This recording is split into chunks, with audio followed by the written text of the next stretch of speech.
इस एक बच्ची के खिलाफ आपने भी फतवाई जारी कर दिया। फतवाई तो है कि भाई इसने यहाँ पे योग कर लिया तो हम इसको मारेंगे। वो बेचारी माफी मांग मांग के तक गई। एक आध पास्टर का तो कुछ करके दिखाओ यार इलाज। एक आध पास्टर को तो रोक के बताओ। वो सरेआम मोर्चा निकाल रहे तुम्हारे खिलाफ, खुला चैलेंज कर रहे हैं तुमको कि हाथ लगा के बताओ, और तुम निरी बच्चों के पीछे पड़ जाते हो, तुम निरी महिलाओं के पीछे पड़ जाते हो। अरे भाई उससे कोई गलती हो गई तो बच्चे को प्यार से समझा दो, बेटा यहाँ पे ये मर्यादा का पालन करना है, आपको ऐसे नहीं करना, ऐसे करना है। भाई सीधे सर तन से जुदा, हाथ काट दो, गर्दन काट दो, थप्पड़े मारो, लाते मारो, जूते मारो, घूसे मारो। हो क्या रहा है भाई? अगर वास्तव में इस पंथ के सच्चे सेवक हो तो कन्वर्जन रोक के बताओ। अगर वास्तव में तुम्हारे पास में दम है तो उन पास्टरों को, उन पादरियों को रोक के बताओ। अगर वास्तव में तुम्हारे हाथ में दम है तो जाओ वो सबसे बड़ा चर्च पंजाब की पवित्र गुरुओं की भूमि पे मत बनने दो। अगर थोड़ा सा भी तुम में मान मर्यादा गुरुओं की और हमारे इस पंथ की और हमारे इस आध्यात्म की और हमारी सेवा की बची है, उनको रोक के बताओ। उस भयानक पीड़ा में उन गुरु के शेरों ने इस्लाम कबूल नहीं किया। तुम कुत्ते हो अगर तुम इस्लामियों के साथ हिंदुओं का विरोध करते हो, जो भी है ये खालिस्तानी। तुम उन गुरुओं के बच्चों की स्मृति पर थूकते हो। तो ये हिंदू नेतृत्व को सबसे पहले तो अगर किसी को डूब के मरना चाहिए, डूब के मर जाना चाहिए, तो सबसे पहले तो इस हिंदू नेतृत्व को डूब के मरना चाहिए ना। सबसे पहले उन्हीं को मर जाना चाहिए, चुल्लू भर पानी। वो 12,000 किलोमीटर दूर बैठ के आसिया बीबी को पाकिस्तान जैसे देश में निकाल के लेके चले गए। जय हिंद दोस्तों, आप देख रहे हैं DO न्यूज। अगर वीडियो पसंद आए तो वीडियो को लाइक कीजिए, चैनल को सब्सक्राइब कीजिए और बेल आइकन दबाना बिल्कुल मत भूलिएगा। और अगर हमें सपोर्ट करना चाहता है तो details pin comment, description box और स्क्रीन पे भी फ्लैश करेगी। आप हमें सपोर्ट जरूर करें, आपके सपोर्ट की हमें आवश्यकता है। धन्यवाद। जय हिंद दोस्तों, स्वागत है आप सभी का आज के कार्यक्रम में। आज हमारे साथ हमारे दोनों बड़े भाई मौजूद हैं, उमेंद्र रत्नू जी और जय आहूजा जी। राम राम आपको, आपके सभी दर्शकों को। हिंदू धर्म के जो भी धर्मावलंबी हैं साउथ एशिया में, उनके लिए जितना काम आप लोगों ने किया है, जो पीड़ित हिंदू हैं, स्पेशली जो पाकिस्तानी जो हिंदू हैं, मुझे लगता है कि उसमें से आधे ज्यादा काम किए हुए लोग तो इस कमरे में बैठे हुए हैं। ठीक है। तो ये बताइए कि अभी जैसे एक आपने देखा होगा कि नई कंट्रोवर्सी शुरू हुई है गोल्डन टेम्पल स्वर्ण मंदिर में, हरमंदिर साहब कुछ भी कह लीजिए, वहां पे एक लड़की है, उसने योगा डे के ऊपर, योग दिवस के ऊपर एक योग का एक पोजीशन किया, उसकी फोटो ली और उसको इंस्टाग्राम पे पोस्ट किया। उसके बाद उसको जान से मारने की धमकी दी जाने लग गई। SGPC जो है शिरोमणि गुरुद्वारा प्रबंधक कमेटी, उसने भी FIR रजिस्टर कराई उस लड़की के खिलाफ जी। फिर उस लड़की ने स्टेटस डाला, स्टेटस पे उसने डाला कि भाई उसने डोनेशन भी दी है, वहां पे उसने सेवा भी की है, उसने उसके भी वीडियोस डाले। देखा भाई, क्योंकि योग दिवस था तो एक योग की एक मुद्रा में मैंने फोटो ली, जिसमें कि कोई ऐसी मुद्रा नहीं थी वो कि भाई आप जिसके ऊपर ऑब्जेक्ट कर सकते हो। वो पूरी तरह से कपड़े पहने हुए थे, जो एक सैंक्टिटी होती है किसी भी रिलीजियस प्लेस की, वो उसने कहीं भी वायलेट नहीं करी थी। सिर भी ढका हुआ था, सिर भी ढका हुआ था। उसके बावजूद उस लड़की के जान के पीछे पड़ गए हैं। और कल वडोदरा पुलिस ने, क्योंकि वो वडोदरा की रहने वाली थी, वडोदरा पुलिस ने उसको 24/7 पुलिस सिक्योरिटी दे दी है। बिकॉज जो पुलिस विभाग था उसकी ये सूचना थी कि भाई इसको जान से मारने की तैयारी चल रही है। क्या हो रहा है ये? डॉक्टर साहब आप ही शुरू करें। मैं शायद आउटडेटेड हूँ, मुझे पता नहीं था कि घटना इस तरह घटी। अगर इस तरह घटना घटी है तो जिन लोगों ने FIR हुई है, हाँ, SGPC ने कराई है। ऐसा तो SGPC के जिन लोगों ने FIR कराई है, मेरे विचार से इंडियन स्टेट को उनको अरेस्ट कर लेना चाहिए। क्योंकि कहीं जाकर तो ये सिलसिला रुकेगा ना। आप साधारण नागरिकों को ब्रूट फोर्स के बेस पर कब तक ब्लैकमेल करते रहेंगे, कब तक थ्रेटन करते रहेंगे, तब तक कहीं ना कहीं तो इस इंडियन स्टेट को अपनी स्पाइन दिखानी पड़ेगी। एक आम नागरिक, स्टेट का क्या कर्तव्य होता है? लफाजी के लिए तो स्टेट नहीं होती है ना। इकोनॉमी का मैनेजमेंट, बॉर्डर्स का management and internal security, primary job state का ये है। उसके ऊपर अगर वो लफाजी भी कर लेते हैं तो बहुत अच्छी बात है, उनको कविता पाठ, उनको ज्ञानपीठ पुरस्कार वगैरह भी दे देंगे। लेकिन प्राइमरी जॉब उनका वो है। जैसे मैं एक सर्जन हूँ और साथ में मैं पाकिस्तानी हिंदुओं की सेवा करता हूँ, लेकिन मैं चूंकि पाकिस्तानी हिंदुओं की सेवा करता हूँ इसलिए मैं सर्जरीज खराब करने लगूं, या मैं मेरे पेशेंट्स को चीट करने लगूं, ये तो कोई आर्गुमेंट नहीं हुआ ना। इससे तो अच्छा था कि मैं पाकिस्तानी हिंदुओं की सेवा ना करूं। My primary craft is surgery, I have to do justice to that. अगर ये इंडियन स्टेट इतनी नपुंसक हो चुकी है कि अपने सिटीजन्स को इस तरह 24/7 उस बच्ची को प्रोटेक्शन आप दे रहे हैं, एक तो हम भी जानते हैं किस तरह के तोंदे निकले हुए वहां पुलिस वाले बैठे होंगे, वो क्या प्रोटेक्शन देंगे। और क्या इनको नहीं पता है इंडियन स्टेट को कि ये सारा ऑप्टिक्स का गेम है। हम हिंदू धर्म, हिंदू समाज कब एब्राहमाइज हुआ, और ये लगातार ये एब्राहमाइजेशन चल रहा है। हमारे देश में तो चारवाक ने जब कहा कि यावत जीवम सुखम जीवेत त्रयोणत कृत्वा घृतम पीवेत, जब तक जियो सुख से जियो, उधार लेके पियो, घी पियो, उसको हमने ऋषि का दर्जा दिया, महर्षि का, राइट। हमने उसको एक स्कूल ऑफ थॉट माना। हमने तो कोई उसके खिलाफ फतवे जारी नहीं करे ना कि गर्दन काट दो चारवाक की, क्योंकि ये डिनाइल में है। एथीज्म, नास्तिकतावाद एक वाद है हिंदू धर्म में। इतने उदार हिंदू धर्म को आप, ये एब्राहमाइजेशन हो रहा है और स्टेट पड़ी पड़ी देख रही है। और I think they are pushing Hindu समाज को ये पुश कर रहे हैं कि हम हथियार उठाएं। तो सूनर और लेटर, मैं आपको बता देता हूं, अगर मेरी बेटी के साथ ये होता तो मैं तो हथियार उठा लेता। मेरी बेटी को कोई करके दिखाया अरेस्ट, 150 को तो सल्टा दूंगा। हम हरमंदिर साहब हमारा तीर्थ है, वो हमारे गुरु नहीं है श्री गुरु गोविंद सिंह जी महाराज, जिनके नाम की सुबह शाम हम शपथ लेते हैं। कोई किसी का ठेका है क्या कोई गुरुओं पर? वो गुरु तो सार्वजनिक है ना, हमारे सबके गुरु हैं। और उस गुरु के स्थान पर अगर मेरी बेटी जाकर के योगासन करती है, कोई सड़ा हुआ दिमाग है आपका? कोई रॉटन ब्रेन होगा जो कहेगा कि जी हम इनके खिलाफ FIR करेंगे, कि गर्दनें काट देंगे। आओ, माँ का दूध पिया है तो चलो पी के काट के दिखाओ। तो ये इंडियन स्टेट जब बिना रीढ़ की हड्डी के लुंज पुंज एक मांस के लोथड़े की तरफ पड़ी है, तो ये सब होगा। इलेक्शन भी जीतेंगे लोग जेलों में, सब हो रहा है हमारी आंखों के सामने। कभी कभी लेकिन पौरुष भी प्रकट कर देते हैं, कभी कभी आ जाती है कोई अच्छी खबर भी कि अननोन गनमैन ने कुछ किया है, तो वो एक अजीब सी, मुझे लगता है एक भ्रम की स्थिति है।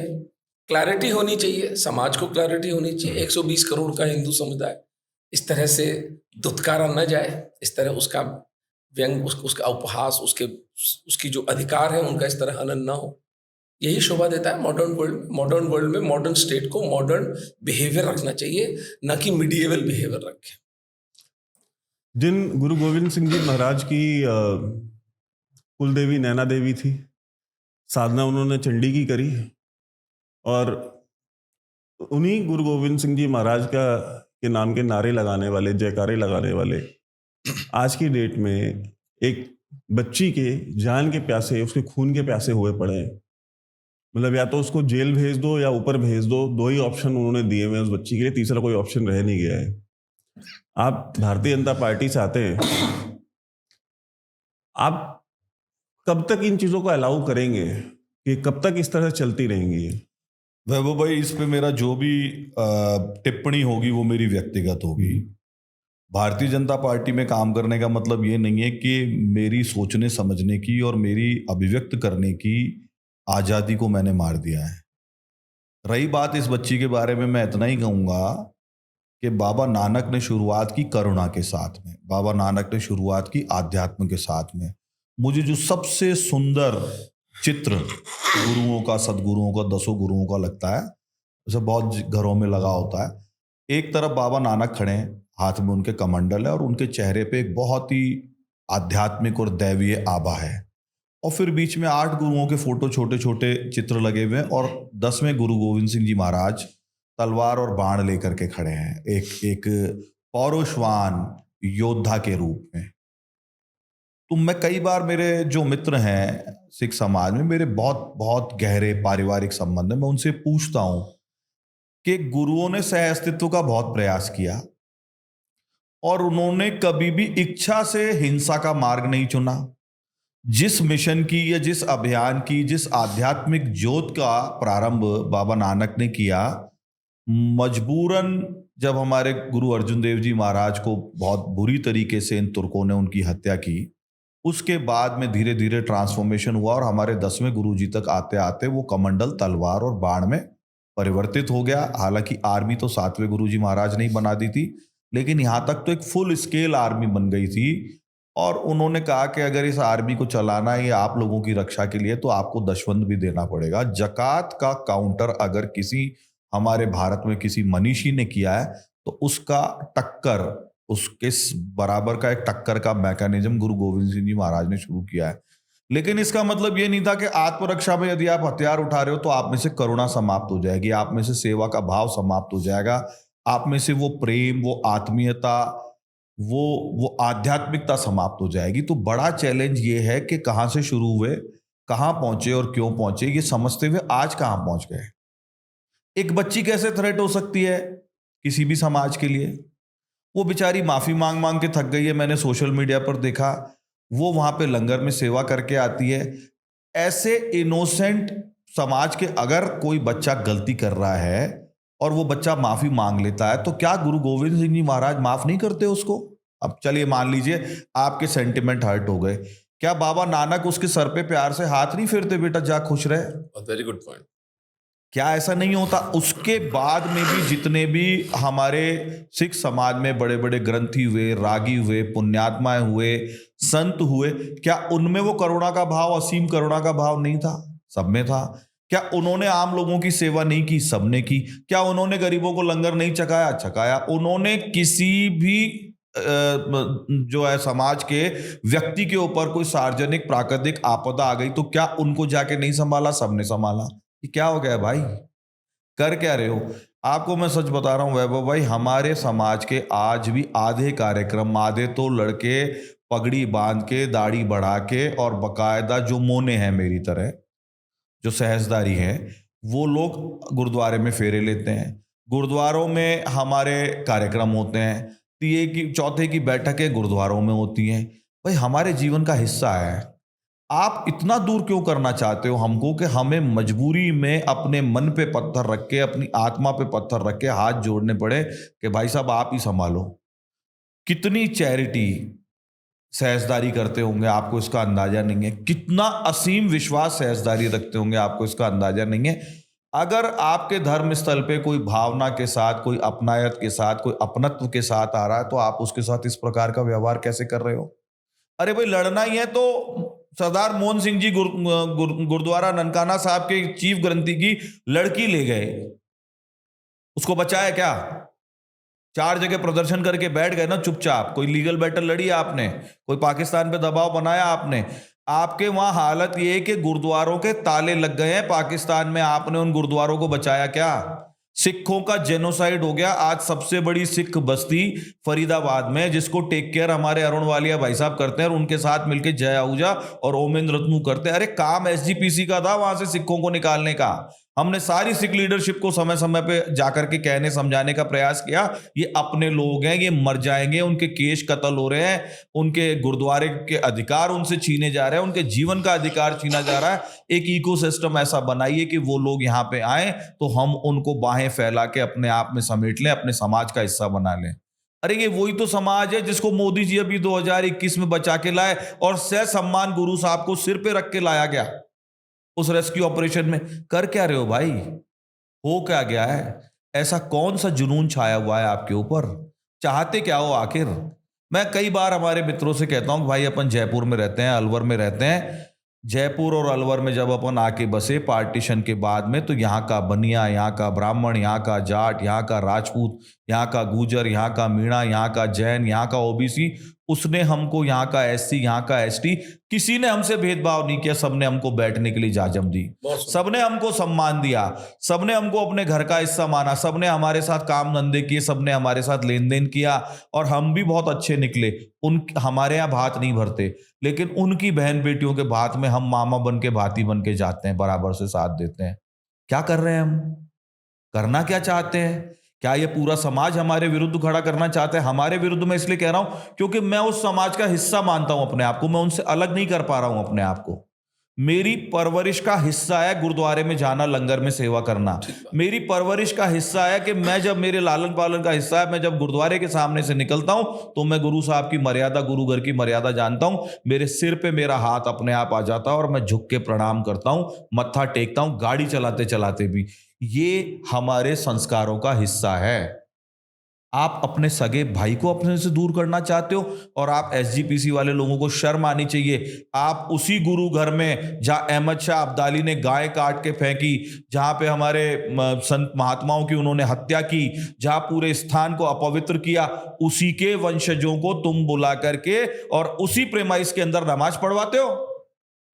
शर्म आनी चाहिए इनको। ये क्या हो गया है? भूल गए आप गुरु साहब के बच्चों को दीवार में चुनवाना, भूल गए आप माता जी को कैसे ठंडी बुर्ज पे रख करके तड़पा तड़पा के उस ठंड में मार दिया गया, भूल गए आप उनके पूरे जीवन के त्याग तपस्या बलिदान को, भूल गए आप सरेआम गुरु तेग बहादुर जी का सर काटने को, सहजदारी भी तो थे उनके साथ। भाई सत्यदास, भाई मतीदास और भाई दयाला तीनों सिख नहीं थे, उन्होंने भी अपनी गर्दनें कटवाई हैं, उनको भी जिंदा जलाया गया है, उनको भी बीच में से चीरा गया है। पूरे जीवन 10 गुरुओं के हमसाया बन के चलने वाले अगर कोई लोग थे तो केशधारियों से ज्यादा सहजदारी लोग रहा करते थे उनके साथ। ये बात सबको याद रखनी चाहिए। इतिहास कभी नहीं बदलेगा, इतिहास वो का वो है। आपको भी पता है, हमें भी पता है ये कौन सा एजेंडा चल रहा है, कहां से पैसे आ रहे हैं, कहां से रेडिकलाइजेशन हो रहा है। ये काम तो सरकार का है, सरकार को करना ही चाहिए। एक और इंपॉर्टेंट बात बताता हूं, एसजीपीसी अपनी साख इतनी खो चुकी कि अभी एक बहुत पॉपुलर केस रहा, हरियाणा के सारे गुरुद्वारा प्रधानों ने ये तय किया कि हम एसजीपीसी के नीचे रह के उनकी डिक्टेटरशिप में, उनकी तानाशाही में काम नहीं करेंगे। केसेस लड़े गए, उन्होंने केस जीते और नए सिरे से हरियाणा गुरुद्वारा प्रबंधक कमेटी के चुनाव हुए और उनका पूरी तरह से डिसएसोसिएशन हो गया। उन्होंने संबंध विच्छेद कर लिया एसजीपीसी के साथ। तो मैं एसजीपीसी के कर्ता धर्ताओं को, प्रधानों को और सारे जत्थेदारों को कहना चाहूंगा, अपनी साख मत खोइए। आप ऐसी जगह बैठे हैं जो विश्व का केंद्र माना जाता है, अमृतसर का हरमिंदर साहिब। आप ऐसी जगह बैठे हैं जहां पूरी दुनिया के लोग बड़े श्रद्धा भाव से सर नवाने आते हैं। ठीक है, करो आप ये व्यवहार, नहीं आएंगे, किसकी गुडविल खराब होगी? आप लोगों की गुडविल खराब होगी। किसके बारे में भला बुरा बोला जाएगा? आप लोगों के बारे में भला बुरा जो बोला जाएगा। ये उनको भी कान खोल के सुन के समझ के और सोचना चाहिए। डॉक्टर साहब एक बात बताइए, अभी जैसे इन्होंने अहमद शाह अब्दाली का उदाहरण दिया कि उस गाय काट के डाली, उसके ऊपर युद्ध हुए, उसके ऊपर युद्ध हुए, लड़ाई हुई कि भाई गाय कैसे काट के डाल दी जो है गोल्डन टेम्पल में। और अब हम ये देखते हैं कि सोशल मीडिया के ऊपर एक बाहर बैठे जो सिख समुदाय के लोग हैं वो अक्सर हिंदुओं को टॉन्ट करते हैं, मॉक करते हैं, और वो चीज़ें बोल करके टॉन्ट करते हैं जो पाकिस्तानी बोला करते थे कि गौमूत्र पीने वाले या गोबर खाने वाले, गाय का पेशाब पीने वाले।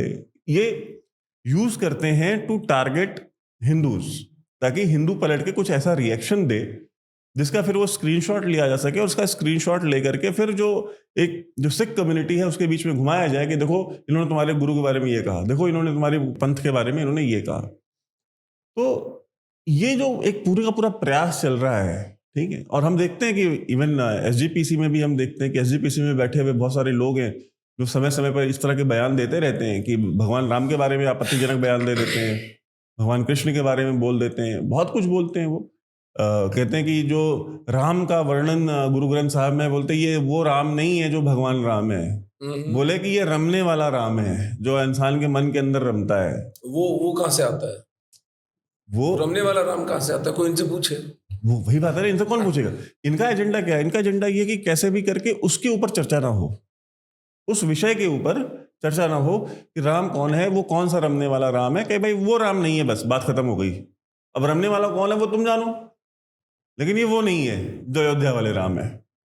तो ये जो एक सिस्टमैटिक जो टारगेटिंग चल रही है, जो हिंदूज को टारगेट करके उनको गाली दे करके, उनको एब्यूसिव लैंग्वेज से एड्रेस करके, मॉक करके, कि वो Hindus has been so far been sensible enough कि वो पलट करके गुरुओं के बारे में ऐसा नहीं बोलते, क्योंकि जाहिर सी बात है वो हिंदू उनको अपना गुरु मानते हैं। नहीं, हमारे पालन पोषण का हिस्सा है, हमारे संस्कारों का हिस्सा है। अगर वैभव भाई आप मुझे 2 गाली दोगे तो इसका मतलब ये थोड़ी है कि मैं आपके पिताजी को, दादाजी को, जिनका मैं भी बहुत सम्मान करता हूँ, उनको गाली देने लग जाऊंगा। ये व्यवहार करने का तरीका नहीं हो सकता। देखिए, इसमें जो आप बात कह रहे हैं, इसमें मूल बात क्या है? इसमें मूल बात ये है कि 5 आइज का जो प्रोजेक्ट है, 5 इंटेलिजेंसिया जो है, जिसकी बुद्धि है MI6, जिसके बाहुबल है CIA, और उसके बाद में कनाडा, फ्रांस और ऑस्ट्रेलिया की 3 देशों की, और ये 5 इंटेलिजेंस एजेंसीज हैं। ये कहने को तो भारत के मित्र हैं, लेकिन जो भी भारत विरोधी व्यक्ति हो, चाहे वो विजय माल्या या नीरव मोदी जैसे लोग हों, वो वहाँ उन्हीं देशों में शरण लेंगे। कोई जिहादी तत्व हो, वो भी उन्हीं देशों में शरण लेगा। और किसी भी प्रकार का कोई व्यक्ति हो, निज्जर हो, वो भी उन्हीं देशों में शरण लेगा। हाँ, मतलब ये सब लोग जो anti India movement, against Bharat जो पूरा अभियान चलाते हैं, इन लोगों की निष्ठा शंकापूर्ण है। मैं मोदी जी का ये मूव बहुत अच्छा मानता हूं कि उन्होंने, जब उनको पूरा प्रेशर किया गया कि आप रशिया के साथ रिश्ते खत्म कर दो, आप रशिया से तेल मत लो, तो उन्होंने अपने इतने पुराने अलाय और भारत के इतने सही मित्र को छोड़ा नहीं। उन्होंने बैलेंस बना के रखा, और उन्होंने पूरे यूरोप को और अमेरिका को बता दिया, जयशंकर जी ने, कि आपकी प्रॉब्लम पूरी दुनिया की प्रॉब्लम नहीं है। आप जितना एक दोपहर में, एक शाम में तेल जला देते हो, गैस जला देते हो, उतने में हमारे यहाँ 15 दिन चल जाता है।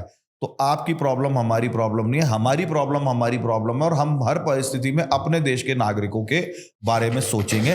ये दबाव के साथ उन्होंने कहा। तो इससे क्या है, इतना ईगो हर्ट हुआ है इनका कि मोदी जी को सबोटेज करने के लिए, अब ये तो राहुल गांधी का एसोसिएशन अगर चाइना के साथ ना हो तो ये प्रोपेगेंडा इतने चलाते कि बीजेपी ये चुनाव हार भी सकती थी।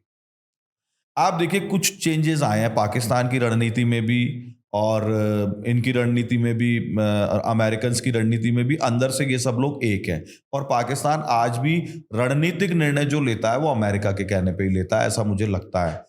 तो कश्मीर में जब ठीक से ऑपरेशन कर दिया भारतीय सेना ने, तो पाकिस्तान ने अपने स्लीपर सेल्स की मदद से इस पूरे समाज को, जो उनके हित चिंतक थे, यहाँ पे जो मुसलमान समाज की लीडरशिप रखते हैं, उनको बिठा दिया गाड़ी की पिछली सीट पे, और अगली सीट पे किसान आंदोलन के नाम पे सिख समाज को बिठा दिया, और SC/ST का संविधान खत्म कर देंगे, आरक्षण चला जाएगा, इनको आगे बिठा दिया।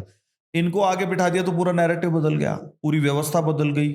और ये चुनाव कितना टफ हो गया था, ये आपको भी पता है, हमको भी पता है, अमेरिका भी जानता है, चाइना भी जानता है, और दुनिया की सारी पश्चिमी ताकतें जानती हैं कि अगर इस देश में 10 साल शांति रह गई तो 10 साल में वाकई में ये देश नंबर 1 पे आने की क्षमता रखता है, क्योंकि इनके पास एक विजनरी और ताकतवर लीडरशिप है। ठीक है, और मामलों में सरकार से जो उम्मीद थी वो पूरी नहीं हुई होगी, लेकिन इंडस्ट्रियलाइजेशन का मसला ले लें, इकोनॉमी का मसला ले लें, इन सारी बातों में आज हमारी सरकार ने अपने आप को बहुत ठीक तरीके से पूरी दुनिया में साबित किया है। और रोज याद दिलाते हैं, नंबर 3 इकोनॉमी बनना है 2029 तक, नंबर 5 आप बन चुके हो, तो बहुत बड़ी बात है, छोटी बात नहीं है। और आप उस ब्रिटेन से आगे निकल गए हो जिनके लिए कहा जाता है उन्होंने 100 साल 200 साल भारत पे शासन किया, आप उनसे बहुत आगे हो आज की तारीख में। तो इस सारी चीजों को अगर अपन जोड़ के देखेंगे तो इन सब की कड़ियां आपस में जुड़ी हुई हैं, इस प्रोपेगेंडा की कड़ियां आपस में जुड़ी हुई हैं, और प्रोपेगेंडा चलाने वालों को पूरी सुरक्षा देने का काम ये सारी इंटेलिजेंस एजेंसियां और ये देश करते हैं कि भारत को इतना आगे मत बढ़ने दो कि वो सबसे आगे बढ़ जाए। लेकिन भारत को खत्म भी नहीं कर सकते, क्योंकि राहुल गांधी का एसोसिएशन तो चाइना के साथ है, कल वो गद्दी पे आके बैठ गया तो चाइना की गोद में जाके बैठ जाएगा। ये सारी बातें वो लोग भी सोचते होंगे, और ये सारी बातें आपको और मुझको भी दिखाई जाती हैं। पर हमारे को ताज्जुब ये है, हमारे सगे भाई जैसे लोग, हमारे खून के रिश्ते वाले लोग, मेरी चाची सिख समाज से आती हैं, गंगानगर में हमारे एक चाचा जी रहते हैं, उनकी पत्नी सिख समाज से आती हैं। वो उतनी ही श्रद्धा से रोज शंकर भगवान को जल भी चढ़ाती हैं, और वो उतनी ही श्रद्धा से गुरुद्वारे में भी मत्था टेकने जाती हैं। अब बताओ क्या करोगे आप, हमको क्या बोलोगे? उस घर में एक लड़का अभी भी सिख बनता है, क्या करोगे आप हमारा? अब आप कल ये बोलोगे जो हमारा भाई सिख बन गया वो अपने सगे भाई दूसरे बड़े भाई को जो सहजदारी है उसको मार दे। आप क्या चाहते हो, करना क्या चाहते हो? मतलब समाज के अंदर ये तो समझ से परे है। ये प्रज्ञा, ये बुद्धि इन लोगों को दिखानी चाहिए कि थोड़े से फेम और पैसे का जो पूरा नेटवर्क चल रहा है उसके लालच में आप कितना बड़ा देश का, समाज का और इस सामाजिक ताने बाने का नुकसान कर रहे हो। ये इन स्वार्थी नेतृत्व को सोचना चाहिए और हमारे नेतृत्व को भी ये सोचना चाहिए कि सही को सही और गलत को गलत कहे। आपने एक मैसेज तो दे दिया लड़की को प्रोटेक्ट करके कि भाई ऐसे कोई मारने की धमकी देगा तो हम उसकी रक्षा करेंगे, लेकिन आपने रूट कॉज पे तो बात ही नहीं की। क्या बैकडोर डिप्लोमेसी नहीं होती, बैकडोर चैनल नहीं होती? अरे मौलाना साद से बात कर सकते हो, तो ये तो हमारे अपने इनसे बात करके इनको समझाने में क्या प्रॉब्लम है? डॉक्टर साहब, एक बात बताइए कि ये कोई पहली बार तो हुआ नहीं है, आए दिन होता है। अब पंजाब में जो रहने वाला हिंदू समाज है, मैं आपको ये बात बहुत जिम्मेदारी से बोल रहा हूँ, ऑन रिकॉर्ड ऑन कैमरा बोल रहा हूँ, पंजाब में रहने वाला जो हिंदू समाज है उसने गुरुद्वारे जाना बंद कर दिया है। I am being very blunt and being very honest. बहुत रेयर हो गया है पंजाब में कि हिंदूज जो पंजाब में रहने वाले जो वहाँ के लोकल हिंदूज हैं वो गुरुद्वारे जाते हो। पहले तो एक रूटीन था कि भाई एवरी संडे तो जाना ही जाना है, वो दौर जा चुका है पंजाब में। It is no more there. आप हरमंदिर साहब चले जाओ और वहाँ पे आप पता कर लो कि पहली बात तो वहाँ मेजोरिटी आपको हिंदू मिलेंगे हरमंदिर साहब के अंदर। अच्छा। कभी भी जाओ आप, मेजोरिटी हिंदू मिलेंगे, और उनमें से 99% वो होंगे जो कि नॉन पंजाबी हिंदूज हैं। ओके, जो घूमने आए हैं, जो कोई बनारस से आया है, कोई पटना से आया है, कोई बैंगलोर से आया है, कोई मुंबई से आया है, लोग गए हैं वहां पे और वो वहां पे अमृतसर। अभी तक उनके साथ गाली गलौज नहीं होती है, तो अब शुरू हो गई ना। नहीं, ये that girl belongs to Baroda, Gujarat सब। ओके। और पहले ये होता था, पहले दूसरे गुरुद्वारों में होता था कि जो वर्किंग क्लास के लोग हैं, जैसे बिहार से बहुत सारा वर्किंग लेबर गया हुआ है पंजाब में, मतलब, और बाकी राज्यों से भी गए हुए, तो वो लेबर क्लास की कोई महिला है, अब वो मजदूरी करती है, अब उसने साड़ी में अपने वो बीड़ी का बंडल बांधा हुआ है, उसको नहीं पता वो लेबर है। वो जहाँ जिस समाज से आई है वहाँ पे उस समाज के उस तबके में औरतें जो है, वो महिलाएं जो बीड़ी पीती हैं, मान्यता है, मान्यता है, वो चलन है वहाँ पे कि साड़ी में बंधा हुआ है। ऐसी एक महिला को इन्होंने इतना मारा, इतना मारा, वो वीडियो देखा था ना आपने।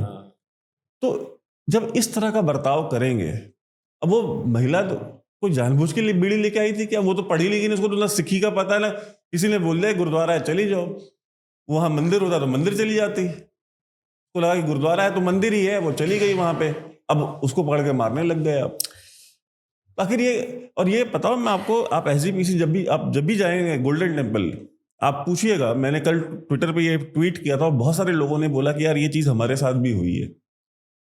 मैंने उसमें बताया कि आप जब भी गोल्डन टेम्पल जाएंगे ना, तो वहां पे उस वॉलंटियर्स कोट अनकोट जो होते हैं ना, जो बेसिकली गुंडे हैं, SGPC के पाले हुए गुंडे हैं, वो हाथ में डंडा लेकर के और एक हाथ में भाला लेकर के घूम रहे होते हैं पूरे परिसर में, जगह जगह कुछ 40-50 हैं, वो घूमते रहते हैं, और बस उनका ये काम है कोई हिंदू ऐसा दिखे जिसके सर से जरा सा पटका दाएं बाएं हो, ठीक है, जरा सा भी आपने सर ढका हुआ है, बट होता है कि इंसान चल रहा है, मूवमेंट होती है तो थोड़ा ऊपर नीचे हो गया, वो मार देते हैं तुरंत, सीधा करो, और मार के बोलेंगे, ऐसे नहीं बोलेंगे, या तो गाली देके बोलेंगे आपको। कल एक महिला है, वो पत्रकार है वहां पे मुंबई की, उन्होंने बताया कि वो अपनी बहन के साथ गई थी कि मेरी बहन को उसने लिटरली इतनी जोर से मारा कि मेरी बहन की चीख निकल गई, क्योंकि उसके सर से जो आंचल था बोले वो थोड़ा सा वो खुल गया था, नीचे आ गया था। तो यार इस तरह का बर्ताव, और ये SGPC ने बोला है इनको करने के लिए, ताकि जो मैंने आपसे कहा ना कि मेजोरिटी उसमें हिंदू होते हैं हरमंदिर साहब में, आप जब भी जाएंगे तो इनका ये कि ये पहले ये आना बंद करें यहाँ पे। तो क्योंकि ये जो हिंदुओं का जाना है ना, जो SGPC का जो एजेंडा है उसका फेलियर है कि Sikhi has got nothing to do with Hinduism, Hindutva से सिक्खी का कोई लेना देना नहीं है, तो वो फेल होता है अगर मेजोरिटी हमेशा वहां हिंदू होती है। तो आना कैसे बंद करेगी? मना तो कर नहीं सकते, कोई प्रेस रिलीज करके तो बोल नहीं सकते कि हिंदूज ना आए। तो इनको इतना इंसल्ट करो, इनको इतना बेइज्जत करो, इनको इतना मारो यहाँ पे कि ये वैसे ही आना बंद कर दें। तो पंजाबी हिंदुओं ने तो बहुत पहले बंद कर दिया था जाना, बाकी जगह के अब इस तरह के इंसिडेंट्स हो रहे हैं। अब जिसने इस बच्ची का ये इंसिडेंट देखा है वो जाएगा गोल्डन टेम्पल? आप अपनी बेटी को भेजोगे? यस और नो में बताओ। नहीं, मैं तो नहीं भेजूंगा। अब इसका उपाय बताओ आप मुझे। उपाय तो देखो, जहां से प्रॉब्लम शुरू हुई है उपाय उन्हीं के साथ में ही होगा, और किसी भी समस्या का प्रथम समाधान है। मैं जो बात कह रहा हूं, मैं ये कह रहा हूं, आपने इतनी सारी बातें बताई कि भाई हमारा तो संबंध है, आपकी चाची जी भी हैं, सब कुछ है, उस आप वो इतिहास का जो संबंध था वो है, बट आज का जो वर्तमान है, वर्तमान में परिस्थितियां कहाँ खड़ी हैं? वर्तमान में तो दिख रहा है ना वैभव जी, परिस्थितियां बिल्कुल विपरीत होती जा रही हैं। इतनी विपरीत होती जा रही हैं कि आप सोच नहीं सकते। बात बात में 295 को यूज करने लग गए आप, मतलब कमाल हो गया यार। पाकिस्तान है क्या ये देश जहां पे ईश निंदा या बेअदबी के नाम पे लोगों को जिंदा जलाया जाता है, उनकी गर्दनें काटी जाती हैं। आपने किसान आंदोलन के दौरान एक आदमी की हाथ पैर काट दिए। आप आए दिन लोगों के साथ में मारपीट कर रहे हो। इस एक बच्ची के खिलाफ आपने भी फतवाई जारी कर दिया। फतवाई तो है कि भाई इसने यहाँ पे योग कर लिया तो हम इसको मारेंगे। वो बेचारी माफी मांग मांग के थक गई। मेरा तो ये प्रश्न है कि बाबा नानक आज होते या हमारे कोई भी गुरु आज साहिबान होते या महाराज गुरु गोविंद सिंह जी होते और वहां ये बच्ची कहती, इस बच्ची के बारे में पता लगता हो, बच्ची माफी मांगे तो मिले बिना इसको माफ कर देते। इतना छोटा मन कैसे हो सकता है भाई आपका? इतना छोटा मन तो एजेंडा के कारण होगा। इतना छोटा मन तो किसी न किसी एजेंडा के कारण, घृणा फैलाने के एजेंडा के कारण ही हो सकता है, और कोई कारण नहीं है। आप सुपरमेसी इस हद तक दिखाओगे तो लोग आपको इग्नोर करना शुरू कर देंगे, आपके साथ बैठना बंद कर देंगे, आपके साथ व्यापार करना बंद कर देंगे, आपसे मिलना बंद कर देंगे। ये नुकसान तो आप आम सिख समाज के बेचारे उस आदमी का कर रहे हो ना, जो अपना जीवन यापन अपने छोटे मोटे तरीकों से कर रहा है। वो तो बोलते हैं ना, क्यों आते हो बताओ, ट्विटर पे बोलते हैं, सोशल मीडिया पे लिखते हैं। Let's step back a bit.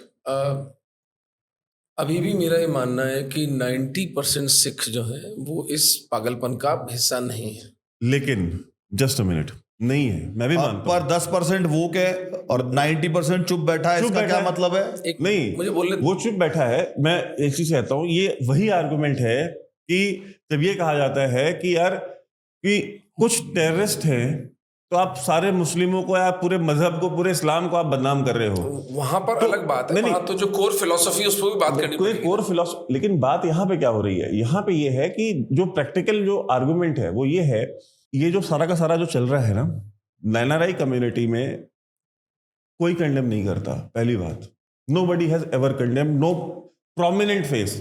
ठीक है, एक बंदा था वो लंदन में, वो हरमन कपूर, उसने कर दिया, उसका बिजनेस बंद है पिछले 8 महीने से, उसका सारा धंधा बंद है, वो घर से निकल नहीं सकता, उसकी जान के पीछे पड़े हुए हैं।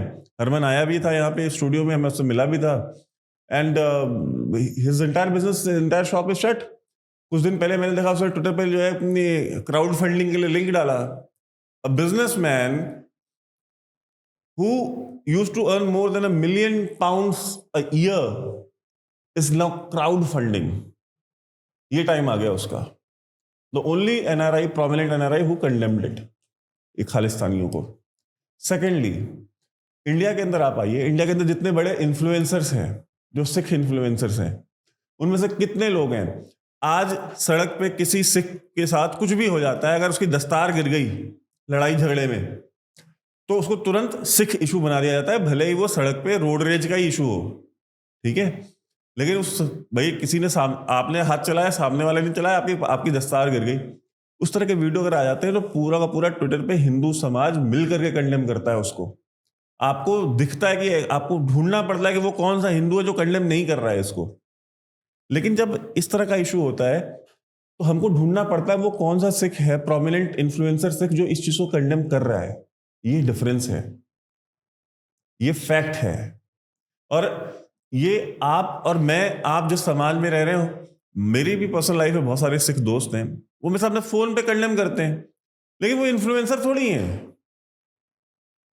That the answer to this dilemma has to come from the Indian state.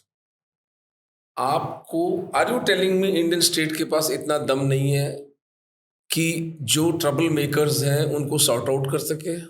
सांप को नहीं है। सांप से झगड़ा करने के लिए सांप को पूरे को नहीं मारा जाता, सांप का फन कुचला जाता है। नहीं है, आत्मबल नहीं है ना। तो आत्मबल नहीं है तो फिर आप इस इशू को बिल्कुल ही डिफरेंट कॉनोटेशन हो गया है।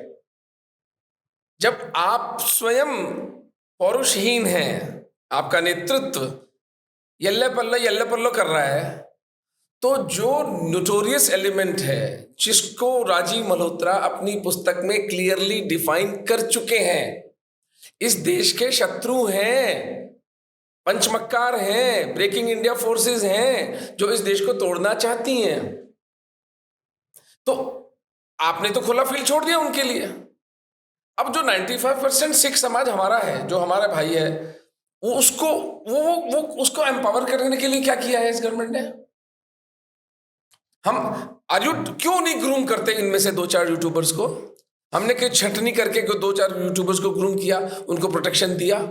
आप जब शत्रुओं के लिए, देखिए हमारे हिंदू अध्यात्म में एक बहुत सुंदर रूपक है, किसी पहाड़ी से पत्थर को नीचे गिराना बहुत सरल है, अगेंस्ट ग्रेविटी, गुरुत्वाकर्षण के विरुद्ध उसे ऊपर ले जाना मुश्किल होता है। मनुष्य की सहज प्रवृत्ति है, उसको आप क्राइम, ड्रग्स। पंजाब में 25-30 साल से, मैंने जब से होश संभाला है तब से मैं ड्रग्स का तमाशा सुन रहा हूं। इस देश की व्यवस्था इतनी नपुंसक है कि ड्रग्स का जो तमाशा वहां हो रहा है उसको रोक नहीं सकती। Are you telling me they do not have the wherewithal to do that? भाई कहीं से तो आ रही होंगी ड्रग्स। जो करप्ट ऑफिशियल्स हैं उनको सरेआम गोली मारो। आप एक दैट इज वेयर स्टार्ट। नशा आया, नशे के बाद मैक्सिक आया, मैक्सिक के बाद खालिस्तान आया, खालिस्तान के बाद में क्रिश्चियन कन्वर्जन का अड्डा बन गया पंजाब। अब ये कोई एसजीपीसी से ये पूछे डॉक्टर साहब कि तुम्हारी नाक के नीचे, तुम्हारे हाथ के नीचे 56 गुरुद्वारों की लिस्ट तो आप बता रहे थे मुझे एक बार, तुम्हारी नाक के नीचे, तुम्हारे हाथ के नीचे गुरुद्वारों के ग्रंथी क्रिश्चियन हो गए, पास्टर बन गए, हजारों लाखों की तादाद में लोग कन्वर्ट हो गए, और एशिया का सबसे बड़ा जो चर्च है वो जलंधर में बन रहा है तुम्हारी नाक के नीचे। तुम्हारी पसंद की सरकार बनाई तुमने, आम आदमी पार्टी की, जचे जिसको तुम चुनाव जिताने की कैपेसिटी में हो। तो भाई ये जो गरीब लोग और अमीर लोग, अब तो अमीर भी बनने लगे हैं, मैंने सुना है, ये अच्छे सेटल्ड लोग भी बनने लगे हैं, क्यों छोड़ के जा रहे हैं? क्या हो गया? गुरुओं की शिक्षा में तो कोई कमी नहीं थी। गुरुओं की शिक्षा में कमी अगर होती तो छत्तीसगढ़ का एक गांव जहां बाबा नानक गए थे वो आज भी सिक्की का पालन कर रहा है। वो आज भी बाबा नानक से लेके गुरु गोविंद सिंह जी महाराज तक को अपना गुरु मानते हैं और गुरु ग्रंथ साहिब को अपना गुरु मानते हैं। वो आज भी इस पूरे अवधारणा का, आपके सारे रीति रिवाजों का पालन कर रहे हैं। उन आदिवासियों ने भी ये धर्म, ये पंथ नहीं छोड़ा। लेकिन आपके हाथ के नीचे, आपके नाक के नीचे, जहां पे आप अपना ग्लोबल एक्टिविटी सेंटर बताते हो, वहां पे हजारों लाखों की तादाद में पॉलिटिशियंस, बिजनेसमैन, गरीब लोग, अमीर लोग, सब लोग क्यों कन्वर्ट हो रहे हैं? और विशेष रूप से दलित समाज के सिख क्यों कन्वर्ट हो रहे हैं? अरे यार वो काम तो तुमसे किया नहीं जा रहा। पूरी दुनिया कह रही है पंजाब की बदनामी हो रही है, पंजाब हाथ से जा रहा है और हमारा सिख समाज बहुत बेतहाशा तेजी से कन्वर्ट हो रहा है। तुम आए दिन भाई लोगों के लिए फतवे जारी करते रहो। एक आध पास्टर का तो कुछ करके दिखाओ यार इलाज। एक आध पास्टर को तो रोक के बताओ। वो सरेआम मोर्चा निकाल रहे तुम्हारे खिलाफ, खुला चैलेंज कर रहे हैं तुमको कि हाथ लगा के बताओ, और तुम निरी बच्चों के पीछे पड़ जाते हो, तुम निरी महिलाओं के पीछे पड़ जाते हो। अरे भाई उससे कोई गलती हो गई तो बच्चे को प्यार से समझा दो, बेटा यहाँ पे ये मर्यादा का पालन करना है, आपको ऐसे नहीं करना, ऐसे करना है। भाई सीधे सर तन से जुदा, हाथ काट दो, गर्दन काट दो, थप्पड़े मारो, लाते मारो, जूते मारो, घूसे मारो। हो क्या रहा है भाई? अगर वास्तव में इस पंथ के सच्चे सेवक हो तो कन्वर्जन रोक के बताओ। अगर वास्तव में तुम्हारे पास में दम है तो उन पास्टरों को, उन पादरियों को रोक के बताओ। अगर वास्तव में तुम्हारे हाथ में दम है तो जाओ वो सबसे बड़ा चर्च पंजाब की पवित्र गुरुओं की भूमि पे मत बनने दो। अगर थोड़ा सा भी तुम में मान मर्यादा गुरुओं की और हमारे इस पंथ की और हमारे इस आध्यात्म की और हमारी सेवा की बची है, उनको रोक के बताओ। इसको एक और एंगल हमें देना पड़ेगा। Very well said Jay, I must say, very brilliantly articulated. Rotherham sex scandal होता है ब्रिटेन में, जिसमें गोरी बच्चियां थी इन थाउजेंड्स, इन हंड्रेड्स सरदारों की बच्चियां थी, छोटी छोटी टीनेजर बच्चियों के साथ बलात्कार किया पाकिस्तानी मुसलमानों ने। ग्रूमिंग गैंग, पूरा गैंग बना के। नहीं, ग्रूमिंग शब्द कभी काम में मत लेना। ग्रूमिंग जो अंग्रेजी हमने पढ़ी थी उसमें ग्रूमिंग बड़ा अच्छा शब्द हुआ करता था। मैंने अपने बच्चे को ग्रूम किया अच्छा नागरिक बनने के लिए। ये किसी मक्कार के दिमाग की उपज है कि रेप को ग्रूमिंग कहा जा रहा है। सेक्सुअल और child molestation, as if rape itself is not bad enough, a child's rape, grooming. हम लड़ाई यहां हार रहे हैं। हम नैरेटिव की लड़ाई हार गए जिस दिन रेप को ग्रूमिंग कहना शुरू किया हमने। भाई जो अंग्रेजी आपने पढ़ी थी उसमें ग्रूमिंग का क्या मतलब था? हम ग्रूम करते हैं ना अपने ट्रेन करते हैं। It is a positive word. Grooming rape कब से बन गया? मेरा बस चले तो मैं इसको एंटामोलॉजी को ट्रेस करके जिस जर्नलिस्ट ने पहली बार कहा उसकी गर्दन कटवाऊं कि भाई तूने रेप, देखो ग्रूमिंग, ये this one of the aspects. पर मैं इस एस्पेक्ट को इसलिए हाईलाइट कर रहा हूं कि मोस्ट ऑफ अस, चाहे हिंदू हो चाहे सरदार हो, हम लोग सर्कस देखकर, बॉलीवुड देखकर, क्रिकेट देखकर अपनी इंटेलिजेंस मोर्टगाज कर चुके हैं। तो आपको जरा सी बात पर भड़काना बहुत आसान है, बट रियल इशू पर आ जाए। कन्वर्जन की बात जैने बहुत प्रामाणिकता से रखती है। रोदरहाइम सेक्स स्कैंडल के ऊपर कितने सिखों ने जुलूस निकाला? नंबर 1। पाकिस्तानी हिंदू सिखों के साथ तो मेरे पिछले 12 साल का जीवन रहा है। दर्जनों सिखों के रोते रोते फोन आते हैं मेरे पास, डॉक्टर साहब यहां से निकालिए, डॉक्टर साहब इस नर्क से निकालिए। हमने निकाले भी हैं। हम यहाँ 70-75 सिख यहाँ पर फरीदाबाद में है। मैं खुली चुनौती देता हूँ, आइए आप आकर के देखिए। श्री सिंह और जोरावर सिंह सारे के सारे हमारे मित्र हैं, सारे के सारे बैठे हैं, भाई हैं, सगे भाई से भाइयों जैसे बढ़कर हमारे लिए। जो सिखों का जेनोसाइड पाकिस्तान में हो रहा है, उस पर कोई चूनी निकलती इन खालिस्तानियों की? वो हिंदू कर रहे हैं। तो आप, ये प्रॉब्लम शुरू होती है हमारा लैक ऑफ डायलॉग। हम जब सर्कसी हिंदू हम रिएक्ट करते हैं, वो आपको इंस्टिगेट करते हैं। इंस्टिगेशन सारा का सारा MI6 और वो जो सारी जो कहानी है वो जय ने आपको पहले बता दी है। इसमें ISI अपना रोल प्ले कर रही है। आपका भाई थोड़ी बदतमीजी भी करता है तो आप, हमारे राजस्थानी में कहते हैं जुओं का भरोसा घाघरा को नहीं उतारा जाए। जू हो जाती तो आप अपने कपड़े नहीं उतार देते हो, आप प्रेम से समझा सकते हो। There should be a dialogue. कहां है Hindu leadership? And the moment you spot a notorious guy, मुझे बताने की जरूरत नहीं आपको उसके साथ क्या करना है, आप कर ही रहे हो।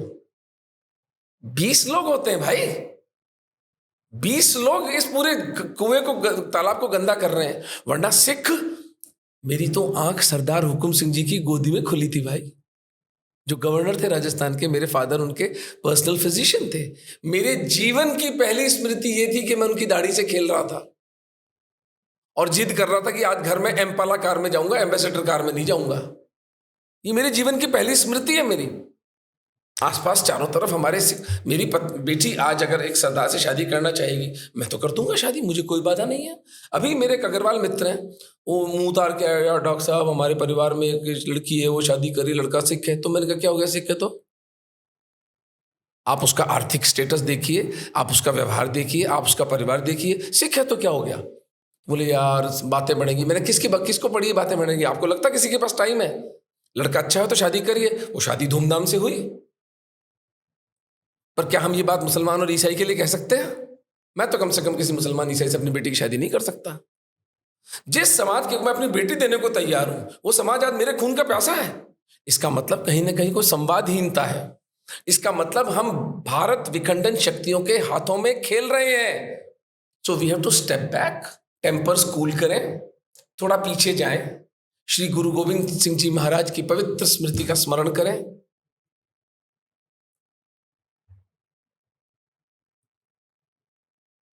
पांच और 7 साल के 2 बच्चे जीवित दीवार में चुनवा दिए गए, जिनको मरते दम तक ये कहा गया कि तुम इस्लाम कबूल कर लोगे तो हम तुम्हें छोड़ देंगे।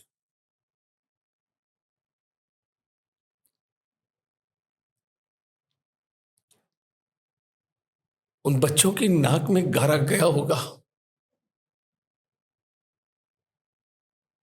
दम घुट घुट के मरे थे वो बच्चे। उस भयानक पीड़ा में उन गुरु के शेरों ने इस्लाम कबूल नहीं किया। तुम कुत्ते हो अगर तुम इस्लामियों के साथ हिंदुओं का विरोध करते हो, जो भी है ये खालिस्तानी। तुम उन गुरुओं के बच्चों की स्मृति पर थूकते हो। मैं एक हिंदू होने के नाते हाथ जोड़कर हिंदू समाज से अपील करता हूं कि इस उकसावे में ना आए। हम उस गुरु की संतान हैं जिसने अपने 4 बेटे 15 दिन के अंदर अंदर वीर गति को दे दिए हिंदू धर्म को बचाने के लिए। आज अगर हम हिंदू हैं तो महाराणा प्रताप सिंह, छत्रपति शिवाजी महाराज और श्री गुरु गोविंद सिंह जी महाराज के त्याग के कारण। हमें ये एक अकाट्य सत्य है जिसका हम किसी कीमत पर विस्मरण नहीं कर सकते। गर्दनें कट जाए हमारी तो भी हम इसका विस्मरण नहीं कर सकते। हम अपने सिख भाइयों के खिलाफ गाली गलौज, उनके साथ हिंसा नहीं करेंगे, ये शपथ है हमारी। हम उन गुरुओं के बच्चों के साथ ये अन्याय नहीं करेंगे। हमारे साथ अन्याय हो रहा है, the state should take cognisance of this. हमारे पास एक राज्य व्यवस्था है, 20-25 लोगों का उपचार करना है, ये क्या इमोशनल टर्मोइल लगा रखी है। और मैं पुनः रेखांकित कर दूं, अगर इस देश के खालिस्तानियों, इस एसजीपीसी और इस जैसे सरदारों को जो हिंदुओं के खिलाफ इतना विश्वमन करते हैं, उनसे 3 ही बातें पूछता हूं। क्रिश्चियन कन्वर्जन रोक पाए? क्रिश्चियन कन्वर्जन करने वाले पेस्टर तुम्हारे शत्रु हैं या हिंदू तुम्हारा शत्रु है? रॉथरहाइम के अंदर सरदारों की बच्चियों की कपड़े उतार उतार कर उनके बेइज्जतियां की गई, उनके वीडियोस बनाए गए, हिंदुओं ने उतारे थे। पाकिस्तान में हिंदुओं को, सिखों का जेनोसाइड चल रहा है, हिंदू कर रहे हैं। वैश्विक पटल पर, सामाजिक पटल पर, धार्मिक पटल पर, ऐतिहासिक पटल पर हिंदू और सिख दाएं और बाएं हाथ हैं। ये दोनों हाथ अगर एक दूसरे से लड़ेंगे तो सिवाय देश और धर्म की हानि के और कुछ नहीं होगा। इसलिए मैं एक हिंदू होने के नाते शपथ लेकर कहता हूं कि 95% सरदार हमारे भाई हैं, हमारे साथ हैं। सरकार को, संघ को, हिंदू बॉडीज को, हिंदू लीडरशिप को एम्पावर करना चाहिए। यूट्यूब पर इन सरदारों को बुलाकर इनके इंटरव्यूज करने चाहिए और जो कुछ हो रहा है उसका खंडन होना चाहिए। ये अभी भी लॉ एंड ऑर्डर इशू है, ये रिलीजियस इशू नहीं है। मैं जो बात पहले कह रहा था कि 95% जो सिख हैं वो कंडेम नहीं करते हैं, तो वो क्यों नहीं करते हैं? ऐसा थोड़ी कि वो करना नहीं चाहते हैं भाई। जो मैं प्लेटफॉर्म तो दें आप, प्लेटफॉर्म नहीं, सेंस ऑफ सिक्योरिटी दें। Yes yes yes, absolutely. आप उनको सेंस ऑफ सिक्योरिटी नहीं दे रहे हैं, इसलिए वो नहीं बोल रहे। बिल्कुल। जिस दिन सरकार उनको सेंस ऑफ सिक्योरिटी दे देगी कि अगर तुमने बोला तो स्टेट तुम्हारे साथ खड़ी होगी और कोई भी तुम्हारे, anybody comes after your life will protect you and will fix the person who has come for your life. ठीक है? Fall on him like a ton of bricks. Yes. जो व्यक्ति इस बच्ची को, जिसने धमकी दी है जान से मरने की, उसको मरवा दो। Make an example of him. भाई, जिस देश की बेटी सुरक्षित नहीं है वो देश खत्म है, कुछ नहीं बचा उस देश में। आध्यात्मिक स्तर पर भी हम तो कन्या को पूजने वाले देश हैं। एंड इन सोशल ऑर्डर में अगर हम बात करें, जिस देश की महिलाओं के ऊपर एक गुंडों का समूह इस तरह से अटैक कर रहा है और स्टेट नपुंसक पड़ी देख रही है, हम क्या करें? हमारा तो कोई लोकल स्टैंड है नहीं। अरे तुम जरा सी बात पे तो सुओ मोटो ले लेता है इस देश का सुप्रीम कोर्ट। क्या हुआ सुओ मोटो का? नागरिक की फंडामेंटल राइट्स की रक्षा कोर्ट का भी तो दायित्व है। जीवन जीने के अधिकार को सुरक्षित, फंडामेंटल राइट है ना, लाइफ, राइट टू लाइफ। उसको वायलेट हो रहा है, वो सुओ मोटो कुछ नहीं हो रहा है यहाँ पर। तो सब मुंह में गुड़ दे के बैठे हैं। वो तो नुपुर शर्मा के खिलाफ इस्तेमाल होगा ना। हाँ, तो देन फिर ये दोगलापन हुआ ना। फिर दोगलापन जहां आएगा बट उसके कॉन्सिक्वेंसेस होंगे। लेकिन फिर आप ये भी देखें ना कि फिर उस समय भी स्टेट नुपुर के साथ तो खड़ी नहीं हुई ना। वो स्टेट हमारी नपुंसक है, यही तो रोना है। मैं पिछले 1 घंटे से क्या रो रहा हूं आपके सामने? समाज नपुंसक नहीं है, स्टेट नपुंसक है। और ये स्टेट अपनी नपुंसकता से समाज को इंस्टिगेट कर रही है हथियार उठाने के लिए। समाज हथियार उठाएगा। भाई, हम वो हिंदू हैं जिन्होंने 1400 साल मुसलमानों को पीटा है, बिना किसी स्टेट के, है? बिना किसी स्टेट के। तो किसी गलतफहमी में ना रहे इंडियन स्टेट भी। ये जो लल्लो चप्पो कर रहे हैं ना, एक हाथ में कंप्यूटर, एक हाथ में कुरान, ये जो हमें जो जहर की गोलियां दे रहे हैं, ये वही हिंदू समाज है जिसकी जान पर बन आई तो हम भी तलवार उठा लेंगे। हम तलवार इसलिए नहीं उठा रहे हैं क्योंकि हमें अभी भी मोदी जी पर विश्वास है, हमें अमित भाई पर विश्वास है, हमें बीजेपी पर विश्वास है कि शायद ये इतने सरेंडर करने के मूड में नहीं है, कुछ ना कुछ अच्छा निकलेगा। इफ पुश कम्स टू शव, आप मुझे कोने में दे देंगे तो बिल्ली भी अटैक करती है, यार मैं तो मनुष्य हूं, यही तो रो रहा हूं मैं कि ये एक क्लासिकल एग्जाम्पल है जहां इंडियन स्टेट की नपुंसकता उसकी भयावहता में उजागर हो रही है। इसलिए न सिख समाज दोषी है, न हिंदू समाज दोषी है, न बच्ची दोषी है, न एसजीपीसी दोषी है। मेरी दृष्टि में इस देश की मरी हुई कानून व्यवस्था दोषी है। कोई किसी बच्ची को उसकी जान से मारने की थ्रेट ओपनली कैसे दे सकता है? Fall on him like a ton of bricks. उसकी कब्र भी नहीं मिलनी चाहिए, उसका एग्जाम्पल बना दो, फिर देखिए कितनी फतवे आते हैं। मेरा आप राजस्थान से आते इसमें हैं। एक एडिशन है। नहीं आप एक सेकंड, आप बोलिएगा, मेरे साथ में मेरे सवाल का जवाब भी दीजिएगा। आप दोनों राजस्थान से आते हैं। नुपुर शर्मा वाले मामले के बाद कन्हैया लाल की गर्दन काटी, ठीक जी, महाराष्ट्र में एक डॉक्टर की गर्दन काटी, बिल्कुल काटे, ठीक। और भी इस देश में दंगे हुए बहुत सारे, उन दंगों में दर्जनों लोग मरे, दर्जनों हिंदू और करोड़ों रुपए की प्रॉपर्टी लॉस हुई अलग अलग स्टेट्स में, क्योंकि दंगे तो पूरे देश में हुए ना। स्टेट ने उसका क्या कर लिया, इसका भी जवाब दीजिएगा साथ में, बताइए। आप जो कह रहे थे साथ में इसका भी जवाब दीजिएगा। उस पूरे नैरेटिव को लेकर के लगातार बहुत बार बहुत तरीके की चर्चाएं हमारे सामने हुई, आपके सामने भी हुई। मैं एक प्राइमरी मोटिव पे आना चाहता हूं, और मैं ये सरकार हमारी सरकार है, मैं भारतीय जनता पार्टी के नाते से, विचारधारा के नाते से, पाकिस्तानी हिंदू एक्टिविज्म के नाते से मेरा बहुत गहरा संबंध है। और सीए भी आया तो यही लेके आए ना, कौन सुन रहा था? कांग्रेस के राज में तो 10 साल ये लड़ाई होती थी कि डिपोर्ट न कर दें, अब बात ये हो रही है कि नागरिकता कितनी जल्दी मिलेगी। तो मेरी वैचारिकता के नाते और डिलीवरीज के नाते मेरी पूरी निष्ठा जुड़ी हुई है। कुल मिला के एक चीज के इर्द गिर्द घूमती है पूरी बात, कि भारत को 3rd नंबर की इकोनॉमी बनाना है, विकसित भारत बनाना है। मैं आम जनता के नाते एक बात पूछना चाहता हूं हमारे सम्माननीय नेतृत्व से, कि जितना मैं समझ पाया हूं एक सुरक्षित समाज ही समृद्ध समाज बन सकता है।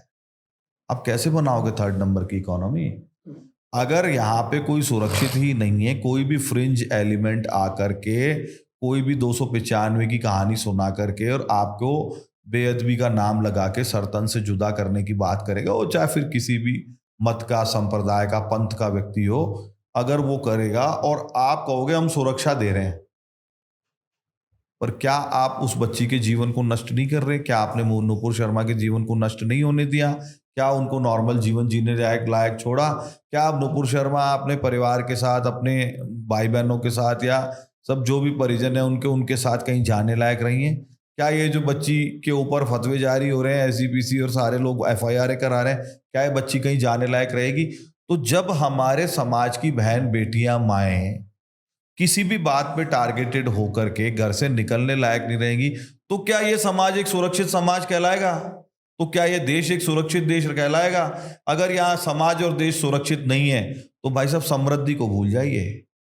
ऐसे लॉस्ट एरियाज में और ऐसे लॉस्ट सिचुएशन में कोई आप पे विश्वास नहीं करेगा, कोई इन्वेस्टमेंट नहीं करेगा।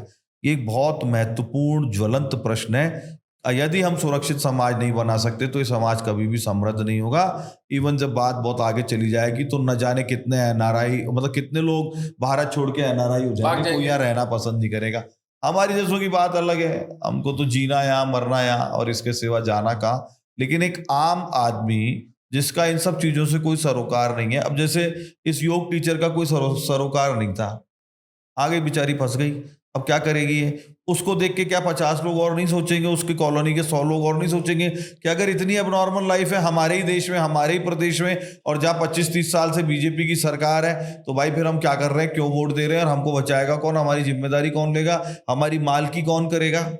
तो बहुत बड़ा प्रश्न है कि अगर समाज सुरक्षित नहीं है तो समाज समृद्ध नहीं हो सकता। केस फिर चाहे नुपुर शर्मा का हो, चाहे इस योग टीचर का हो, चाहे कोई और हो, ये बहुत बड़े ज्वलंत प्रश्न है भारत के सामने। इसमें पर्सपेक्टिव में ऐड करूं कि जैसे वो बच्ची, मालूम मुझे नहीं पता वो हिंदू है, सिख है, क्या है, हिंदू है, मेरी दृष्टि से हिंदू है, दलित है, दलित बच्ची है। अब अब वो चलो गुजरात की थी, मान लो वो पंजाब की होती है और उसको वहां पंजाब में हैरेस करते और वो कल को क्रिश्चियन बन जाती, क्या करते आप? क्रिश्चियन बनने के बाद आप उसको टच नहीं करेंगे क्योंकि उसने तो धर्म छोड़ दिया। अरे मूर्खों, तुमने एक अपने व्यक्ति को खो दिया अपने व्यवहार के कारण, अपने मूर्खता के आचरण के कारण। आपने उसको पुश कर दिया, आपने उसको विवश कर दिया कि वो क्रिश्चियनिटी स्वीकार करे। हम इस बात को नहीं समझते हैं कि हमारे इस मूर्खतापूर्ण व्यवहार के कारण कितने युवा हमारे अब्राहमिक मतों के झांसों में आते हैं। वो रिपल्शन होता है उनको। तो मेरे लिए सिखिज्म हिंदुज्म का पार्ट है, बुद्धिज्म, हम सब हिंदू है ना। तो आपने एक सिख बच्ची को क्रिश्चियनिटी की तरफ धकेल दिया। अगर ये बच्ची सिख होती और पंजाब में रह रही होती, आपने उसको क्रिश्चियन बनवा दिया क्योंकि क्रिश्चियनिटी उसको सुरक्षा देगी। कितना बड़ा नुकसान हो रहा है और उस पर कोई चिंतन ही नहीं। पाकिस्तान में आप लोग चूंकि पाकिस्तानी से काम करते हैं, पाकिस्तानी जो हिंदू सिख जो हैं उनको भारत लाने का हजारों की तादाद में आप लोग लेके आए, बेचारों को बचा के वहां से। आसिया बीवी एक क्रिश्चियन थी, क्लासिक उसको नहीं टांग पाए है, उसको बचा लिया उस सिस्टम ने, उसी को। वो आसिया बीबी के लिए पूरा का पूरा वेस्टर्न वर्ल्ड सिर्फ इसलिए खड़ा हो गया क्योंकि वो एक ईसाई थी, क्रिश्चियन है। यस। और हमारे यहाँ पे एक बच्ची जो कि हिंदू है, मैं आपको यही तो निवेदन कर रहा हूं कि ये कहाँ है ये हिंदू नेतृत्व। तो ये हिंदू नेतृत्व को सबसे पहले तो अगर किसी को डूब के मरना चाहिए, डूब के मर जाना चाहिए, तो सबसे पहले तो इस हिंदू नेतृत्व को डूब के मरना चाहिए ना। सबसे पहले उन्हीं को मर जाना चाहिए, चुल्लू भर पानी। वो 12,000 किलोमीटर दूर बैठ के आसिया बीबी को पाकिस्तान जैसे देश में निकाल के लेके चले गए। जुडिशरी को सबवर्ट करना हुआ, जुडिशरी को किया, आर्मी को करना हुआ, आर्मी को किया, आईएसआई को करना हुआ, आईएसआई को किया, पॉलिटिशियंस को करना हुआ, उनको क्या है, एक बच्ची को निकालने के लिए। और हमारे यहाँ का जो समाज है वो क्या कहता है कि नुपुर शर्मा, हम इसको भी तुरंत पार्टी से निकालते हैं, अभी तुरंत, she is no more part of us. तो लिख लिख के थक गया हूं। ठीक, अच्छा ये बच्ची गुरुद्वारे में गई थी, अच्छा नहीं तो बहुत गलत, क्या एफआईआर हुई है, कोई बात नहीं, हम इस पर कार्रवाई करेंगे। एसजीपीसी वाले टैग करते हैं सेंट्रल गवर्नमेंट के साथ इनके बाप के नौकर हो, और ये बिल्कुल वैसे ही रिएक्ट भी करते हैं, नहीं हम देखते हैं, नहीं वो लुंज पुंज लोग हैं। मैंने कई बार लिखा है अपने ट्वीट्स में भी और कई जगह मैं आर्टिकल्स भी लिखता रहता हूं। हिंदू एलीट, ये सब एलीट है ना, ये लैटेंस दिल्ली के अंदर बैठे हैं ना बड़े बड़े बंगलों में, ये हिंदुओं की लाशों पर, उनकी चिताओं पर रोटियां सेक कर अपना पेट भरते हैं। और बहुत जल्दी हिंदू समाज को यह बात समझ में आने वाली है और इनके घरों से घसीट घसीट कर इनसे पूछा जाएगा, आपका दायित्व हिंदू समाज की रक्षा था। 120 करोड़ हिंदुओं को कुत्तों की तरह अपमानित करने के लिए आपने छोड़ रखा है। तो नया नेतृत्व आएगा, इट इज इनएविटेबल। या तो ये अपनी इज्जत खुद बचा लें, नहीं तो नया हिंदू नेतृत्व आकर के इन भारत विखंडन शक्तियों की आंख से आंख मिलाकर उसकी गिरबान पकड़कर अपना हिसाब चुकता करेगा। देखिए साहब, जुल्म पे खड़ा माशरा, जुल्म पे खड़ा समाज चल सकता है, अन्याय पे खड़ा समाज कभी नहीं चल सकता। जो समाज जस्टिस नहीं देता अपने सिटीजन्स को, it is inviting revolt and then it is a free for all.